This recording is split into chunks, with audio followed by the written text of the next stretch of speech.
Hey, good afternoon, everybody. It's Mike. It is Thursday, the 21st of July, and this is your daily recap. And we have a little bit of dog action up here today as Duke is a little riled up at the moment, having some fun. So it's been quite the day here in the markets. I thought we'd get an inside day today, and we really just didn't. We looked like we were. We started off pretty weak. We pushed down, but never got anywhere near breaking any big levels. And then we shot up, and we're in this gap, and this gap on the SPY is getting damn close to being filled. And the market here decided to keep going up. And the oscillators, this action helped pause them, not cool them off. And we have a SPY gap that fills at 401.44. All right, so the markets remain strong. The Qs also strong, pushing up. The VIX is getting smashed down.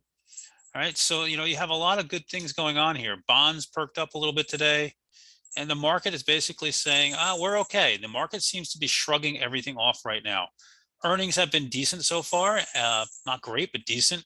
We get snap tonight, but next week's the big week, and I think that's what the focus is going to be on next week. So let's talk. I traded Tesla options today, had a nice trade on that. Do I regret not staying it in? No, you always take it off. I regret not getting back in, but a nice move from 765 to 820 area today, and 850 is your next target if it can get above the 100-day here at 828 area. Nice big breakout here on Tesla. Not to be outdone, AMD said, I'm not done. Hit the 50-day yesterday, pushed up and testing this gap now here on it, right at it at 92.02. That remains on our radar for tomorrow. NVIDIA also showing some relative strength here, but not as much. AMD was the one. Apple, every day this thing seems to go up. Another big pop back up today. Netflix here is raging after earnings, pushing up higher.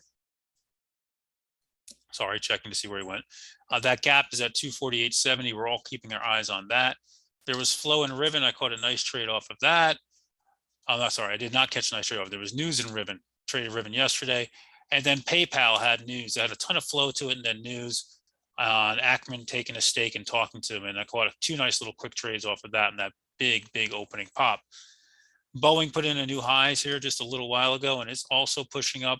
And overall, the market is extremely strong. Boeing, another name, staring at a big gap here at 161.25 and is right on the cusp of it. So what I would say to you guys is this market remains bullish. Little shallow dips should be bought at this point until something changes. Amazon here is also another big move right into that 125 area we talked about as resistance. There it is. We have Snap tonight, and that'll play heavily for how they say Facebook and Meta and Google. Please note, Snap has entered this last earnings gap here, this last big gap here where they guided down. So what they say here is going to be very, very big. Staying with you, I think, for earnings, as long as somebody is behaves themselves, and I'll be back with you tomorrow. I'm only working a half day tomorrow, and I'll catch you guys in a bit.